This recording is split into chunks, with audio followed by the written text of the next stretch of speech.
Hola, bona nit.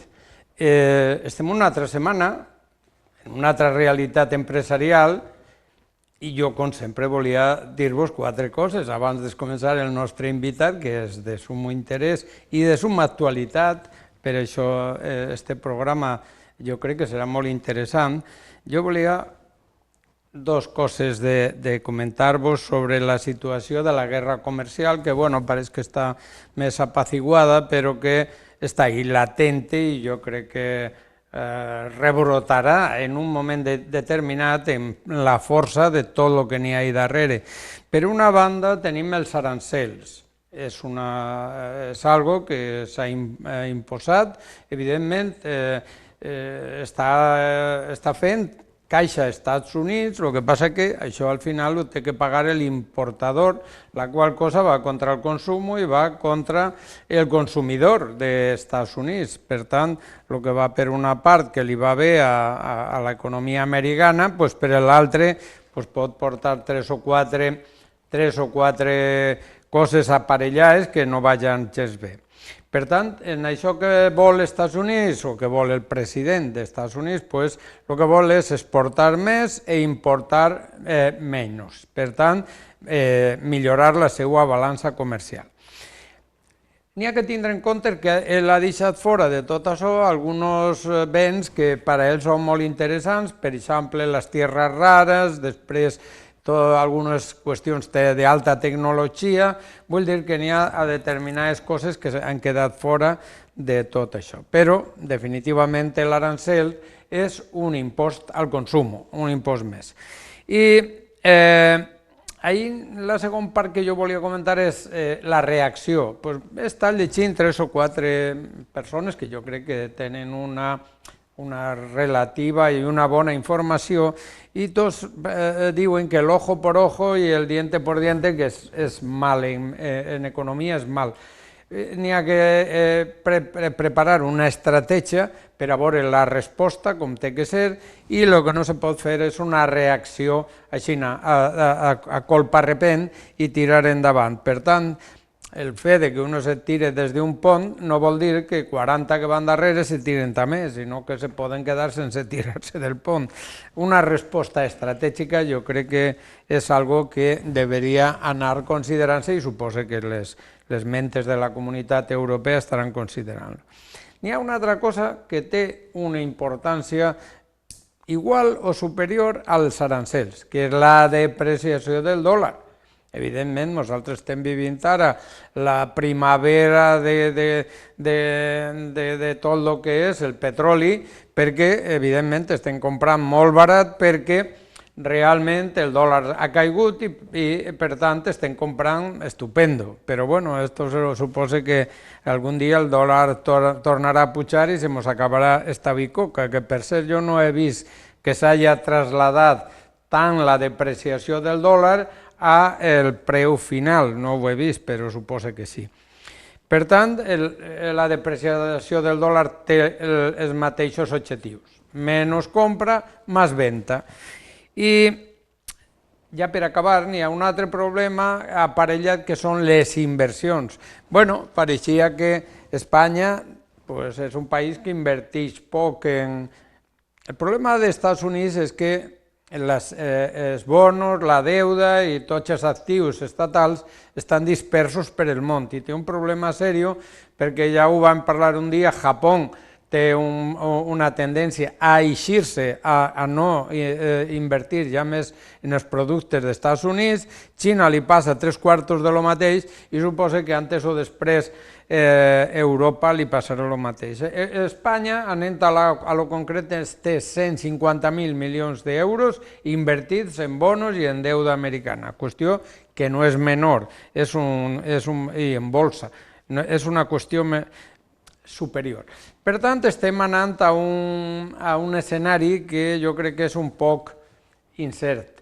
No sabem si anem a una situació de desequilibri major o anem a una situació més equilibrada. Però bé, ja ho veurem i ja anirem comentant-lo. De fet, avui després en el nostre invitat anem a comentar-ho i tenem con nosotros a Carlos Salapón, del grupo Alapont. Buenas noches, Carlos. ¿Qué tal? Buenas noches, Benjamín. Pues yo quería dos cosas en esta reunión, en esta entrevista, dos cosas. Una, analizar la actualidad de la empresa, porque sí que recuerdo que tiempo atrás hablamos de tus proyectos, de dónde estabais, y bueno, yo acabé encantado de todas aquellas maravillas, pero bueno, ha pasado ya unos cuantos meses, y entonces pues un poco repasar la situación de la empresa tanto en España como en el mundo, porque es una empresa que tenía mucha relación.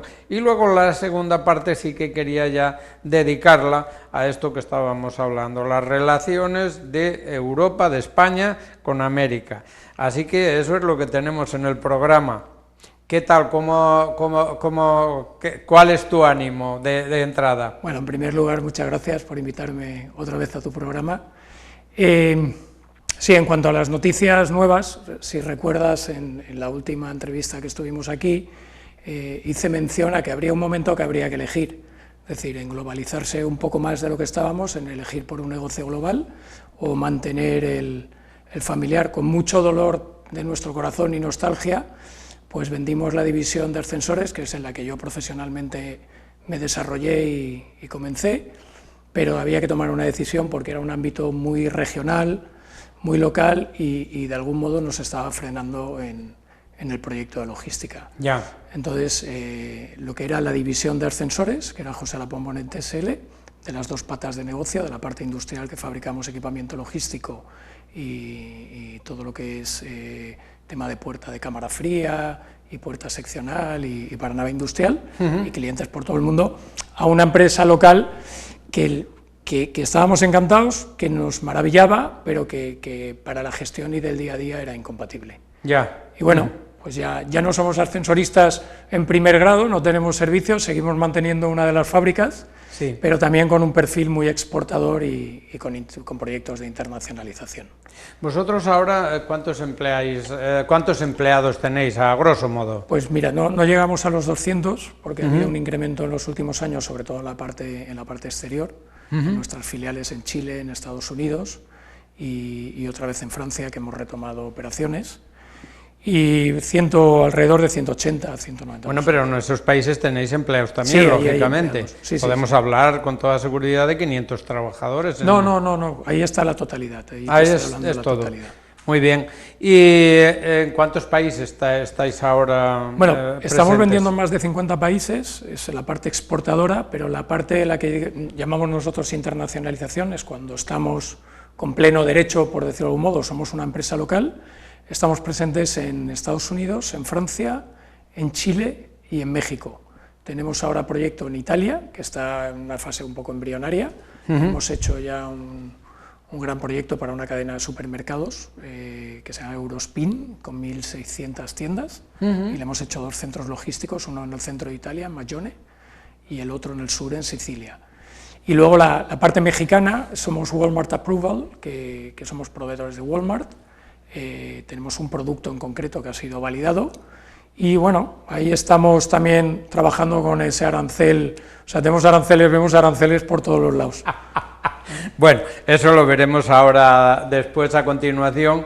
Vamos a dar paso a la publicidad y ahora ya entramos de hecho, porque además tú los padeces en todos los sitios. Ya no es lo de aquí de España, sino que los padeces en todo el mundo, con lo cual sí que podemos tener una visión más global, que era un poco la idea del programa. Muy bien, pues fins ara tornem amb tots vostès i estem en uns minuts altra volta continuant en l'invitat.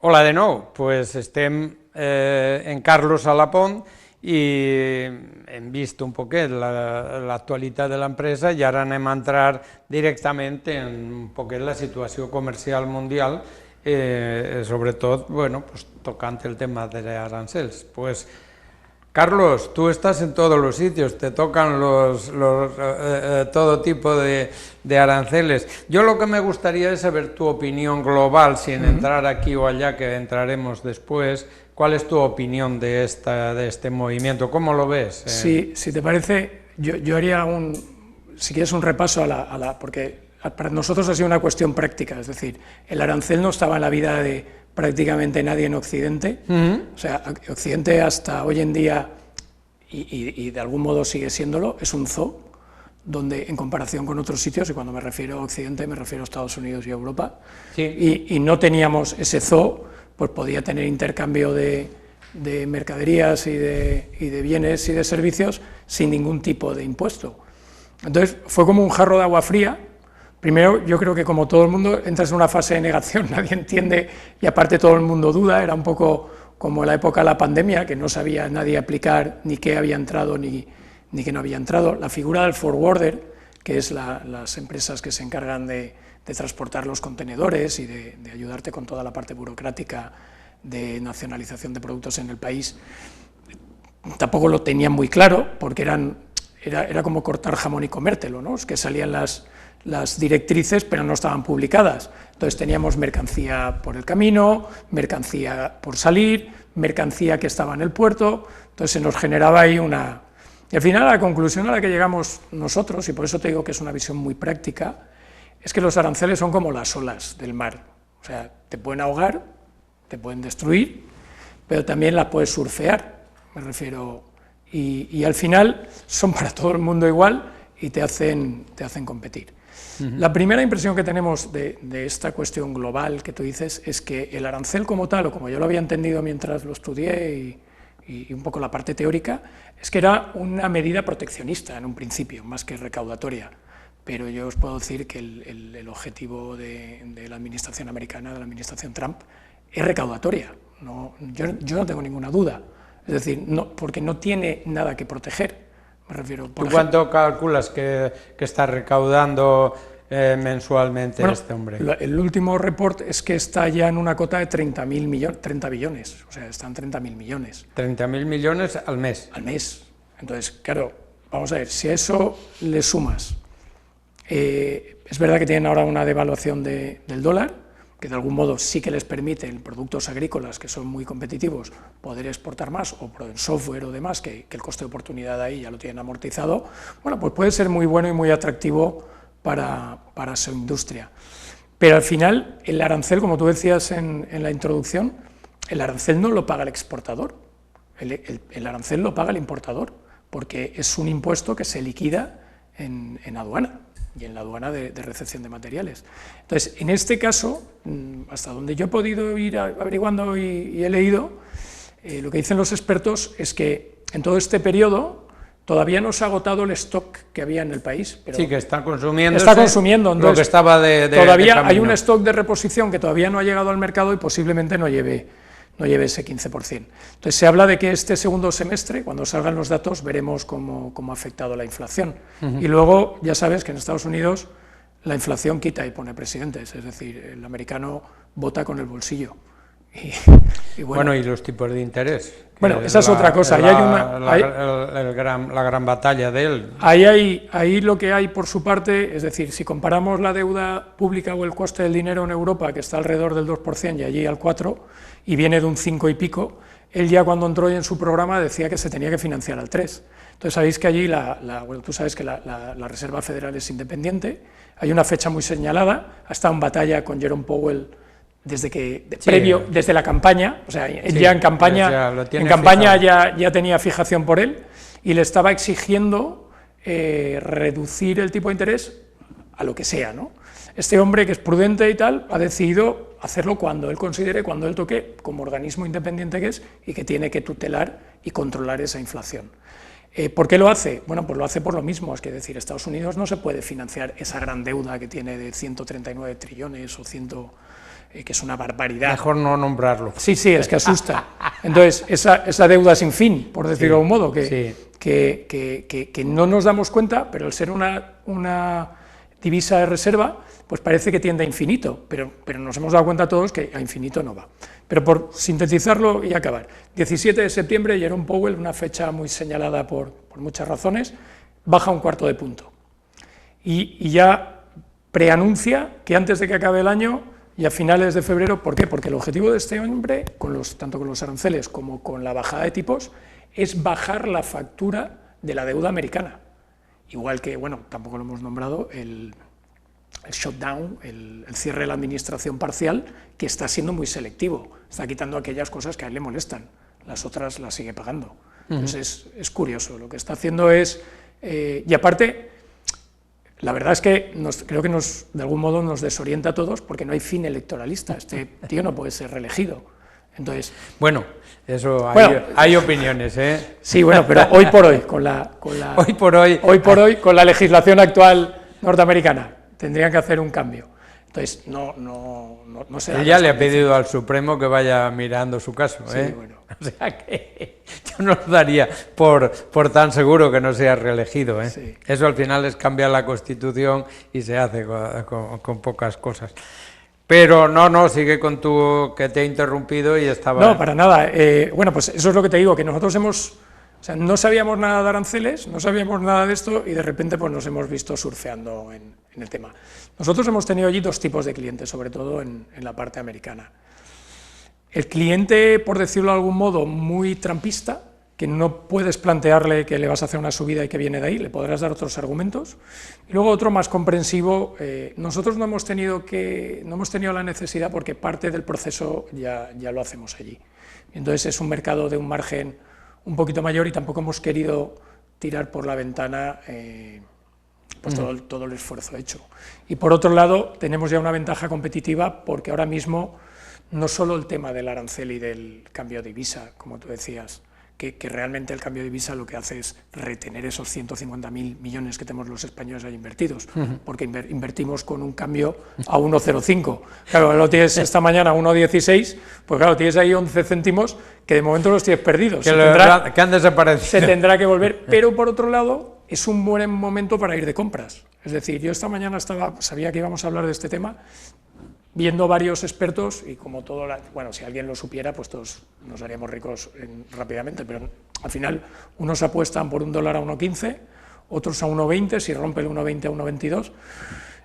1,22 sería una buena oportunidad para empresas europeas ir de compras. Y dos, la industrialización que él pide, o sea, ese es un país consumista. O sea, él va a recaudar o sí, porque el país no está preparado para producir todos los bienes y servicios que requiere. Tendrá algunos en recursos naturales, en agricultura, por supuesto en todo lo relacionado con software, pero hay muchos, por ejemplo, en bienes de equipo. Europa seguimos siendo líderes. Y realmente, si tuviéramos que tener cuidado con alguien en todo este mare magnum geopolítico que estamos viviendo, con quien nos tenemos que vigilar las espaldas, con los chinos.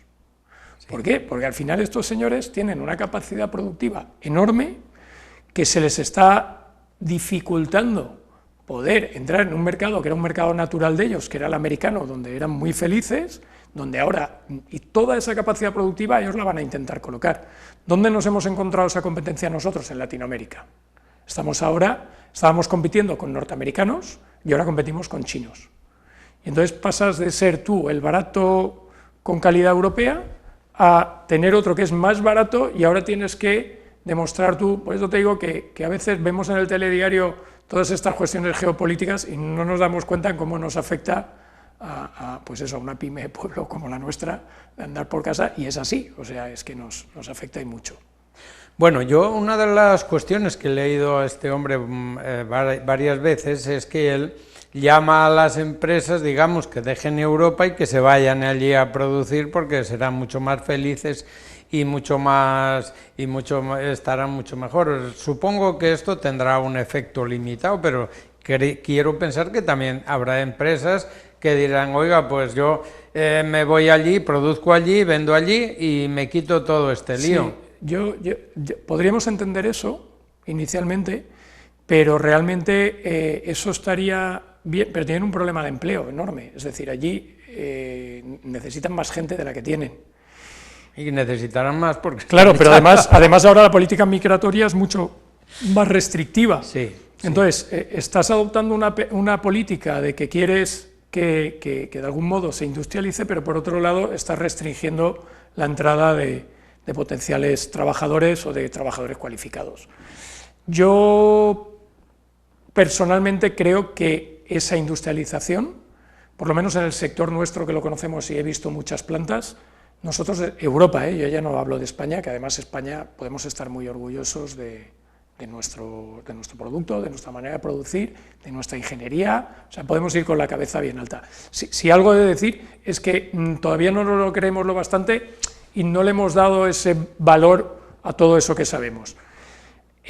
Allí se nos reconoce bastante, nuestros productos les gustan, les gusta trabajar con españoles, pero esa industrialización no se hace con una varita mágica, o sea, eso le requiere una curva de tiempo y debe de ir acompasado con una cuestión demográfica y migratoria que vaya a arreglo a esas políticas. Que tengan trabajadores allí. Efectivamente, porque tú vas por la carretera y ves los carteles de las compañías, de cualquiera, del de Kellogg's, del de tal, y we are hiring, ¿sabes? Estamos contratando, pero es que tú vas a un McDonald's o vas a un supermercado y el cartel de la entrada es estamos contratando.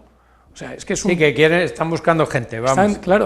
Están contratando. Es un país que necesita mucha fuerza laboral y envejece, la parte gringa o la parte americana envejece igual que la nuestra. Ya. ¿Sabes? O sea, necesitan muchos servicios y si se quieren industrializar, yo creo que necesitan a Europa. Si han decidido no utilizar China, necesitan Europa, necesitan a Italia, necesitan a Alemania y por supuesto necesitan a España. Bueno, yo el tema de China es un enigma creo que para todo el mundo, menos para China, porque creo que tienen una política muy clara, es hablar muy poco, y a mí sí que me llamó mucho la atención que, por ejemplo, cuando él estaba en Escocia fueron allí todos a hacerle el besamanos, el otro día fueron también todos a hacerle el besamanos, pero con los chinos se reunieron en Suiza, terreno totalmente neutral, y eso yo creo que marca mucho en dónde está cada cosa. Quiero decir, China le dijo que subiera lo que le diera la gana, le echó un órdago también, y luego él se conoce que se lo vio venir y empezó a remodelar aquello, pero quiero decir que China es una incógnita siempre cómo va a responder, o eso es como lo veo yo. Hoy justamente estaba leyendo esta mañana que China era el mayor comprador de soja americana, que se planta, bueno, todo el centro del país es agrícola y se planta soja, bueno, pues ha dejado de comprar soja americana. Entonces, eso afectará a la América profunda, o sea, China está haciendo acupuntura con la geopolítica, está haciendo sus movimientos menos estrambóticos, más acompasados. Menos publicidad. Menos, ¿cómo te diría yo? Menos llamativos, pero está haciendo sus movimientos. Y luego ahí, bueno, ellos tienen, como te decía, una capacidad productiva y necesitan sacarla, porque si no el problema lo van a tener internamente en China. Y yo, por ejemplo, que este año he estado 2 veces allí, hacía como 3 años que no iba, yo he visto, llevo unos 15 años, o no, puede que un poco más, 18 años yendo a China al menos 2 veces al año, y he visto una evolución, pero ya no es ese producto chino que decíamos, porque antes te podías defender y decir, no, mira, es que es chino. Bueno, mira, pero es que ahora hay chino de mucha calidad, o sea, como muestra un botón. Estáis viendo los coches eléctricos que tenemos en el mercado. Yo la semana pasada estaba afuera, cogí un Uber y iba dentro de un coche chino, yo no sabía si estaba en un Tesla o en un coche chino, pero funcionaba fantásticamente bien. Le pregunté al conductor del Uber que qué tal, si estaba contento, qué autonomía, cómo lo cargaba, cuánto tiempo, bueno, esas preguntas que hace uno cuando va por ahí curioseando. Y bueno, me llamó la atención, y están aquí y han venido para quedarse, y son un competidor duro. Sí, bueno, yo creo que están en los coches y en todo, yo creo que sí. El chino va... yo a veces que, bueno, pues estás y empiezas a elucubrar y ves toda la cantidad de empresas y de personal procedente de China que está... Es que aparte yo, por ejemplo, ya no entro en la parte industrial, que conozco menos, pero, por ejemplo, en la parte de hostelería y de bares, pues yo, si entro en Gandía, el 60% están regentados por chinos. Quiero decir que es algo que es una presencia que está ya... Sí, esos son los que tenemos aquí, pero fíjate, yo uno de los 2 viajes que hice este año estuve con un fabricante de trenes que compartimos, bueno, es una corporación enorme con un montón de empleados y demás, y el tío me enseñó sus fábricas y hacían pues el tranvía de Estambul, el que va por Sultanahmet, que es un tranvía autónomo, lo hicieron ellos, fabrican autobuses eléctricos, bueno, me estaba enseñando todo, porque esto son la parte china que compró el negocio de la empresa francesa que compramos nosotros de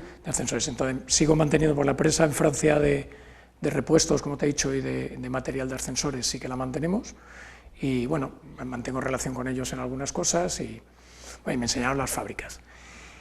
Y yo le decía, oye, he estado viendo en internet y sois como 5 fabricantes chinos de trenes y de tal. Dice, muy fácil, estamos cada uno en una región y el gobierno nos ha puesto a competir y quedará 1 o 2, que será el que más exporte y el que más... O sea, tienen un nivel de competencia, de cultura del esfuerzo, de tal, muy por encima, y una capacidad de trabajo muy por encima del resto del mundo. Por eso te decía, al principio de mi planteamiento, que Occidente es un zoo, de verdad, es un zoo. Es que ha sido muy estable en los últimos 30 años, pero como tú has dicho al principio, ahora tenemos una volatilidad. Ahora nos levantamos por la mañana y un cambio como este puede llevarse por delante. Un cambio de arancelario se puede llevar a una empresa por delante. O medio país. O medio país. Nosotros, la planta de México estaba planteada para atender el oeste americano en puerta frigorífica. Tenemos un arancel del 25, nos sigue, o sea, ya tenemos 10 puntos a favor de España. O sea, es que México, que junto a Canadá son los principales perjudicados. Pero son los principales porque tienen una dependencia brutal, pero es que Estados Unidos también depende de ellos a nivel de consumo, porque como te he dicho al principio, Estados Unidos no tiene la capacidad de satisfacer todo su consumo con su Producto Interior Bruto, porque no lo tiene configurado así.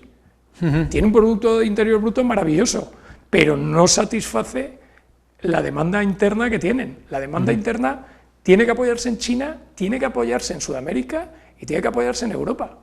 Porque Canadá lo he perdido un poco de vista. Al final hubo allí aquel cepitiesto que acabaron, digamos, como la chata, pero luego ya no sé si ha habido si se ha reconducido... Tienen también un arancel y están exactamente igual que los mexicanos.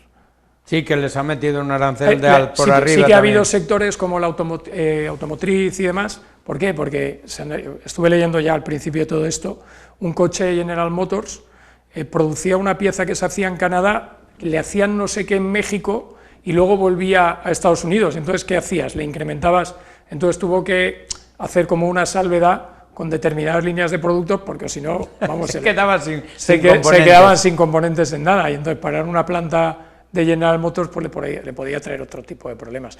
No, yo creo que los aranceles, de verdad, no han venido para irse pronto. O sea, creo que esto es una medida que Estados Unidos... Luego, además, están convencidos de que están justificados por una cuestión moral.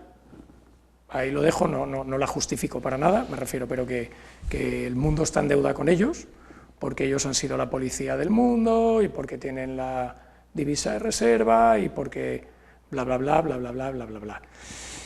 Y creo, independientemente de quién ganara unas hipotéticas elecciones posteriormente, que se va a sentir muy cómodo con esos 30.000 millones o más mensuales. Entonces, hará otras cosas, pero yo no creo que los duties o los aranceles se quiten en un plazo ni en esta legislatura, ni seguramente en algunas más. Es una opinión, ¿eh? Está claro. No soy un experto. Ahora todos opinamos y posiblemente pasado mañana tengamos que cambiar la opinión, porque esto se mueve a unas velocidades muy importantes y lo que hablamos hoy posiblemente pasado mañana tenga ya otras vertientes que no tienen nada que ver con lo de hoy, claro. Sí, así es. Pero nos condiciona y nos condiciona a todos, ¿eh? Es decir, al final toda esta cuestión geopolítica, que a veces en el telediario nos ponemos a ver otra cosa porque creemos que no nos afecta, nos da de pleno. Porque tú, por ejemplo, bueno, más o menos en España tampoco teníamos una gran exportación hacia América, hasta hacia Estados Unidos. Yo creo que hablaban de 10.000 millones, que bueno, es una exportación, pero no es, yo creo que era el 5% Sí. de lo que exportábamos o así, pero bueno, nos había metido ya algún varapalo en la época anterior y estábamos un poco ya curados de espanto, porque bueno, lo que escuchas es que el aceite y lo otro es lo que el vino y todo eso. No sé, desde Francia todo esto, tú que andas por ahí, ¿cómo lo ven? Bueno, igual que nosotros, es decir, al final de la exportación del Producto Interior Bruto, lo que más exportan los dos países son productos agrícolas en primero o en segundo grado, es decir, o vino o aceite ya transformado, o sea, aceite de oliva.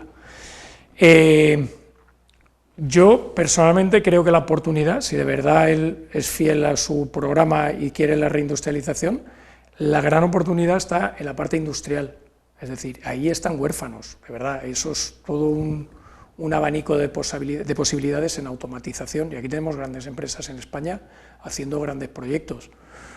Yo creo que es una buena oportunidad para quien quiera estar, teniendo en cuenta que puede ser el tema de los aranceles una cuestión a largo plazo, sí que es un buen momento para, oye, tampoco es ir ahí con todas, pero empezar con un pequeño distribuidor o incluso ver qué parte de cómo poder ayudar, porque sí que hay sectores que siguen a pies juntillas el Made in America, es decir, yo sigo en LinkedIn o en alguna de las redes sociales a gente, a clientes, y es verdad, tienen ese sentimiento, es decir, todo lo que sea Made in America le van a dar preferencia. Y, como te digo, nosotros tenemos experiencia en automatización. Las compañías españolas somos muy productivas, de verdad. O sea, no lo digo porque es que llevamos muchos años automatizando procesos. Entonces yo creo que tenemos ahí una gran oportunidad. Y lo otro, pues sí que dependes mucho de esa coyuntura política y tal, pero no creo que vaya a hacer zoom en maquinaria. Y maquinaria son bienes de equipo, y esos bienes de equipo a ellos les van a hacer falta si quieren reindustrializar. Ingeniería, o sea, creo que hay grandes posibilidades, y es un buen momento ahora con un dólar barato. Bueno, yo de lo que recuerdo no había estado el dólar tan bajo desde hacía muchos años, vamos. Sí que había tenido algunas oscilaciones, pero ahora con lo que tú habías comentado, a 1,20 ya es un cambio significativo. Sí, yo alguna vez lo he visto en 1,45 y locuras de este tipo, pero han sido muy puntuales. Pero sí, es lo que te digo, se ha roto la estabilidad, es decir, cuando viene, no sé si era en el New York Times o en uno, había creo que una mona que tiraba unos dardos contra el folio este de acciones y ponían nombre de acciones, y esas son las que publicaban como buenas acciones para comprar, y dice que varias veces la mona le ganó al mercado.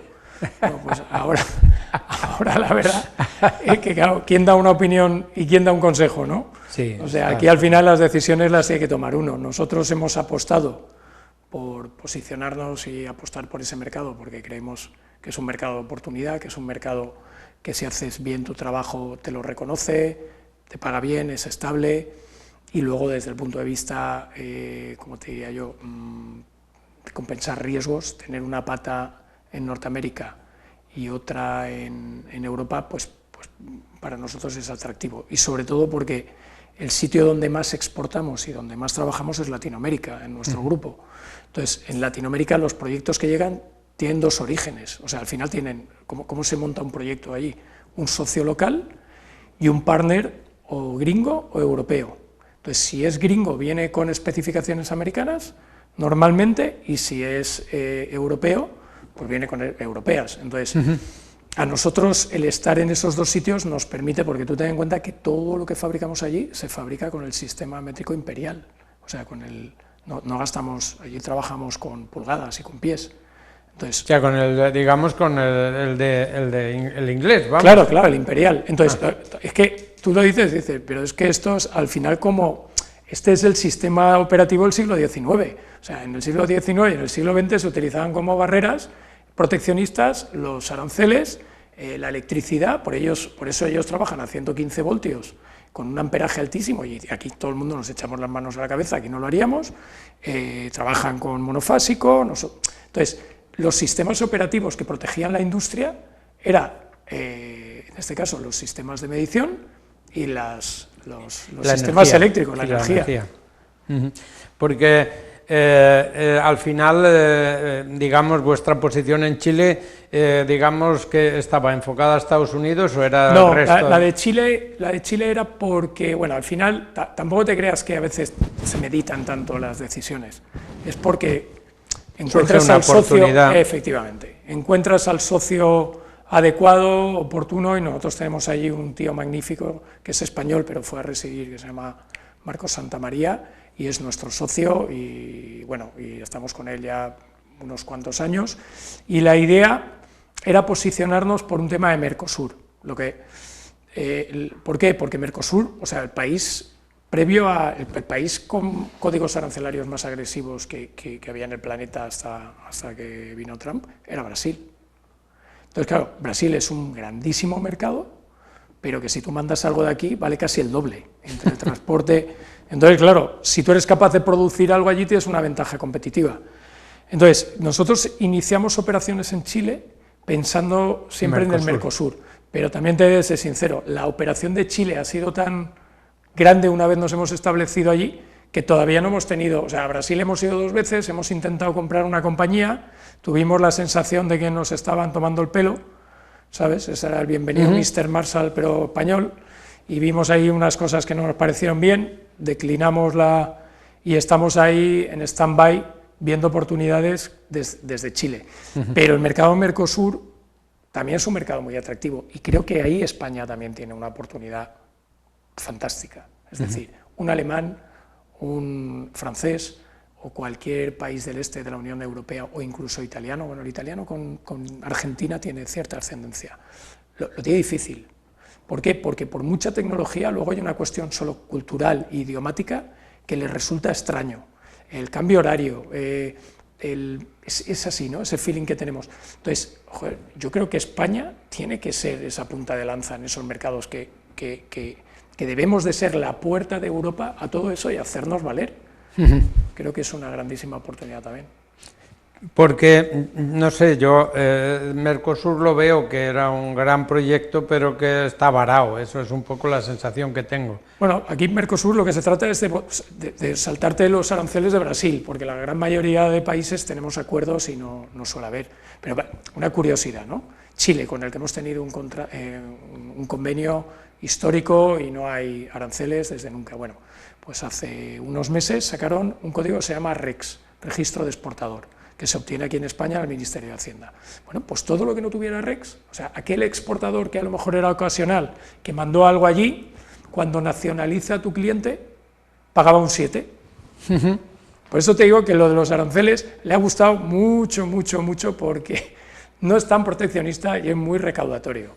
Y a la administración, pues eso le gusta. Claro. Bueno, yo, digamos, hemos recorrido un poco el mundo, la situación actual. Sí que me gustaría que nos dieras tu opinión de futuro. ¿Por dónde se va a mover todos este tinglao, este mundo digamos, tan cambiante? ¿Tú hacia dónde piensas que va a ir? ¿Hacia dónde estará, dónde se desembocará este río? Bueno, yo creo que aquí hay 2 grandes plataformas, por llamarla de algún modo, que son la asiática, liderada por China. No has nombrado nada a la India, me ha extrañado. Sí, bueno, ya la India solo está una vez, he ido este año. Me dio la impresión de que ellos solo se bastan, o sea, que paguen el mundo, que ellos se quedan y se apañan. Ellos van por libre. Son muy autosuficientes, eso me llamó. Son un mercado enorme, es un mercado de precio, es un mercado que tiene distintas calidades, sí que les falta cierta tecnología. Ya te digo, esto es mi opinión, Sí, por supuesto. Como viajero industrial, o sea, no como experto, y solo está una vez en el país. Me gustó mucho, me gustó el carácter del indio.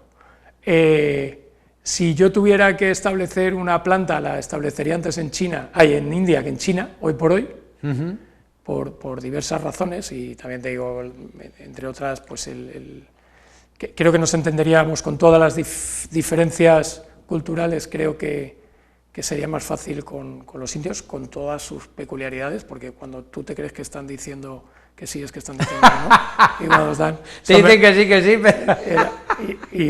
pero quitando de eso, fíjate, las dos potencias mundiales del acero, que es el principal producto que nosotros utilizamos en nuestras fábricas, los propietarios, las matrices son indias, ¿no? Que son Mittal, a través de Arcelor en Europa, y Tata, Tata Industries. Entonces las dos son indias. Entonces ahí tienen una herencia que yo entiendo que es de la época victoriana o de la Commonwealth inglesa, y bueno, tampoco están tan preocupados por el medio ambiente y hacen un poco con lo del acero lo que les da la gana. Pero es una pasada de país, o sea, ahí prometo, si vuelvo a ir o hago alguna cosa, tenerte informado. Claro. Pero en esa plataforma, ahora mismo, creo que India está más próximo a la plataforma asiática, aunque compitan. Hace poco leí también algo sobre que estos nunca se han peleado porque en medio tienen los Himalayas, los indios y los chinos, pero sí, los chinos son capaces de llegar a acuerdos con quien sea si les conviene. Tienen a Rusia cogida de la mano. Y parece que África es su África es un sitio favorito de los chinos para intercambiar infraestructuras por materias primas.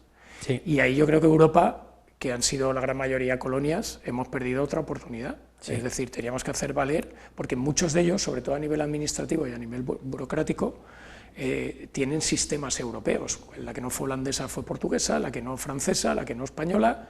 Entonces, jolín, hemos perdido ahí otra grandísima oportunidad, o británica, hemos perdido otra oportunidad que los chinos nos han vuelto a adelantar por la derecha, entre otras cosas porque son consumidores de materias primas y de alimentos masivos. Pero yo veo esas dos grandes potencias.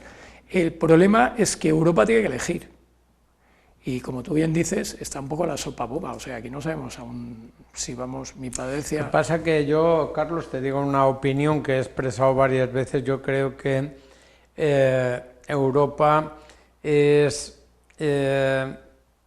un ente que no sabe quién es. Yo así lo veo. Europa en realidad tiene unos acuerdos comerciales, pero nada más allá. Y yo creo que hemos perdido la oportunidad de ser un gran país, porque yo creo que un poco la idea, sobre todo, Merkel era quien yo he visto que tenía...